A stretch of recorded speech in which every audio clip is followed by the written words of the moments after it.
amis, donc aujourd'hui on se retrouve pour une nouvelle vidéo tutoriel. Je vais vous apprendre à créer une cache escargot en quelques minutes. Ça vous coûtera un peu moins d'1 € et en plus ça a l'avantage d'être très efficace au niveau camouflage. Voilà, c'est-à-dire que tous les moldus vont pouvoir passer devant, mais tout le temps. Il n'y en a pas un qui va s'arrêter. On s'arrête rarement pour cueillir des escargots et je l'ai mis personnellement à une hauteur suffisante pour que les enfants ne les piquent pas. Voilà, donc je vais retourner la caméra et on va découvrir ensemble cette petite cache. Ok, donc comme vous voyez ici nous avons un joli mur de pierre, donc on est à la sortie d'un tunnel qui emmène sur un parc, donc on est sous la route, et juste ici vous avez donc de la mousse, des feuilles, des pierres, etc. J'ai un soleil un peu rasant, alors j'espère que ça ne va pas empêcher la qualité de la vidéo. Et là, si on remonte, vous voyez, vous avez un joli escargot, tout simplement posé dans sa verdure. Vous voyez, quand on passe, ça... voilà, on le voit absolument pas. Et si on y prête un peu plus attention, si on prend notre escargot et qu'on tire, on a une cache quand même de belle taille, avec, il y a encore la plaquette donc pour le premier à trouver, donc, et le logbook. Donc on met en place, tout simplement, il y a un petit trou. Hop.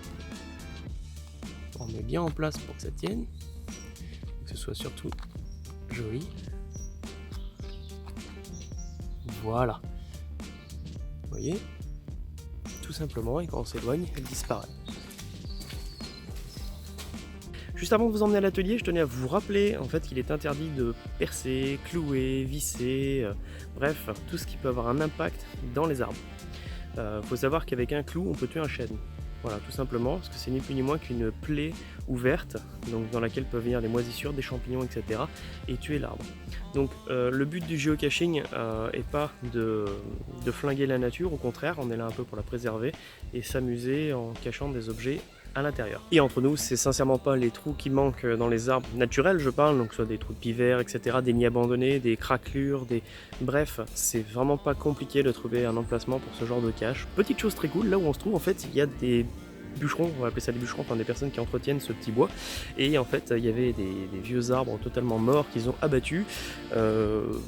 Ils m'ont dit que je pouvais venir récupérer des grosses souches, etc., des gros rondins, donc ça va travailler pour trouver des nouvelles caches, mais sinon surtout j'ai récupéré un vieux nichoir donc, qui était abandonné, un petit peu cassé, et ça je pense qu'on va en faire une super cache, j'ai déjà l'idée, ça va être top. Voilà, allez, on se retrouve tout de suite à l'atelier pour réaliser cette cache.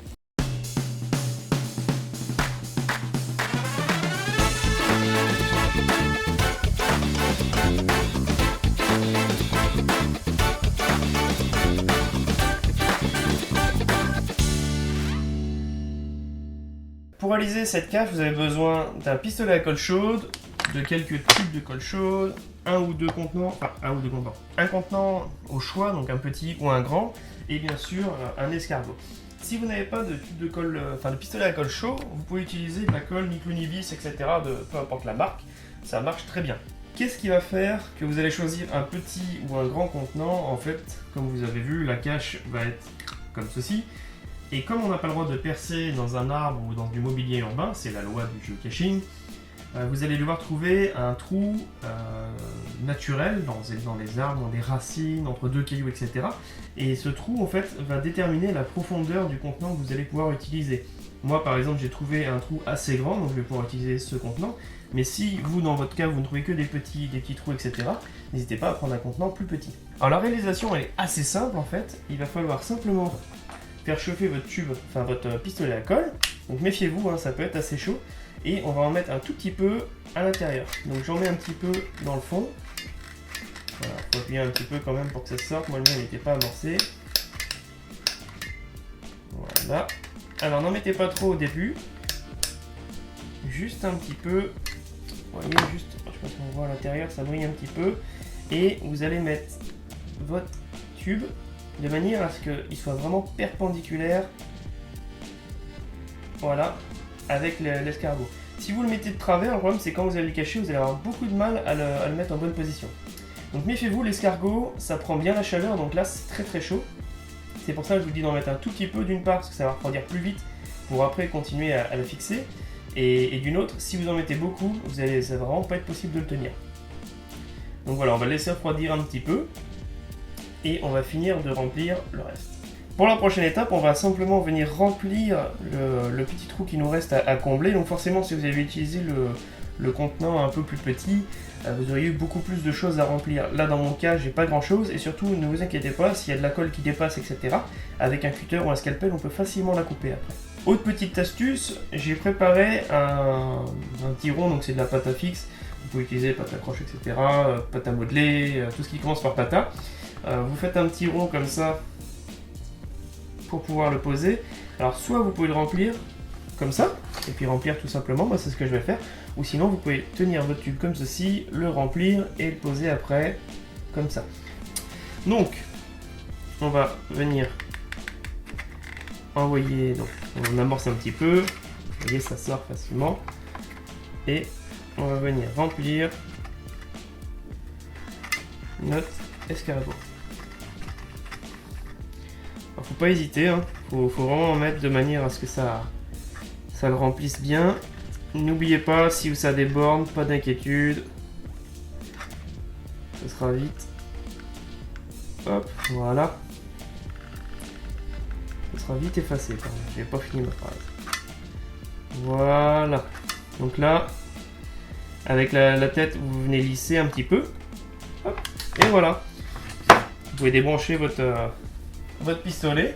Et on va venir, une fois que ça va commencer à refroidir, enlever les fils qui pendent, etc. Il y a toujours du fil, hein, vous inquiétez pas, ça file beaucoup, hein, ce genre de pistolet.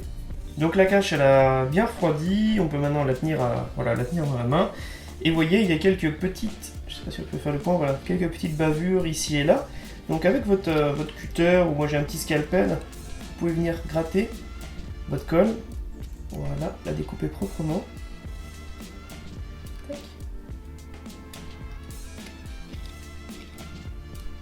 Voilà, de manière à ce que de l'extérieur, on ne voit pas les couleurs de colle. Vous voyez là, l'escargot est bien naturel, bien brillant. Tac. Et on est surtout bien hermétique. Voilà, comme ça il n'y a pas d'eau qui passe dedans, ou ça puisse pourrir, ou des insectes qui veulent y aller faire leur nid à l'intérieur. Donc vous avez remarqué, en forêt, souvent les escargots sont brillants. Là, c'est avec la lumière, vous avez l'impression que c'est brillant, mais elle est quand même assez terne. Moi, ce que j'aime bien faire, c'est utiliser du Liquitex, donc j'en utilise assez souvent. C'est un vernis, en fait c'est un vernis ou un médium professionnel. Ça coûte pas excessivement cher et en fait il en faut très peu. Donc moi en général j'en mets juste une toute petite goutte sur la coquille. Et avec un petit pinceau, je viens l'étaler. Alors c'est blanc, hein, ne vous inquiétez pas, c'est blanc mais en séchant ça devient vraiment transparent. Et avec un petit pinceau, vous venez vraiment en mettre partout. Et vous allez retrouver cet aspect naturel et brillant. Voilà, on va vraiment croire que c'est un escargot qui est là, qui fait sa petite vie tranquillement. Et en plus, quand ça sèche, ça va protéger votre coquille, parce que savoir qu'une coquille, ça reste poreux, des intempéries, etc. Et votre cache va durer encore plus longtemps. Voilà. Vous voyez, en 2 secondes, on a verni, et on va laisser sécher ça, je crois que ça sèche en 10-15 minutes selon la température.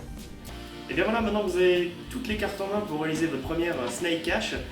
N'hésitez pas maintenant à essayer. Si ça ne marche pas, vu le prix de la cache, c'est pas grave, vous pouvez recommencer. Dans tous les cas, dès que vous en avez fait une, n'hésitez pas à nous la mettre dans les commentaires, sur notre page Facebook, etc. Partagez-nous un peu vos créations. À côté de moi, j'ai l'imprimante qui est en train d'imprimer une des futures multicaches que je vous présenterai dans une prochaine vidéo. Il y en a d'autres à faire juste avant, dont la pomme de pin que je vous ai tous demandé. Vous êtes de plus en plus nombreux à nous soutenir et merci vraiment encore du fond du cœur de tous les messages, des commentaires, les mails que vous nous envoyez, ça fait vraiment plaisir. On est à moins d'une dizaine de subscribes pour arriver à 50 sur la chaîne et comme on l'avait dit, 50 c'est le premier palier, donc le premier palier il y aura tirage au sort du Travelbug sur notre page Facebook. Si vous avez aimé cette vidéo et son contenu, n'hésitez pas à laisser un petit pouce bleu pour soutenir la chaîne, à vous abonner si ce n'est pas déjà fait, on peut se retrouver sur Periscope, Facebook, où vous voulez. J'ai amitié à tous, à très vite.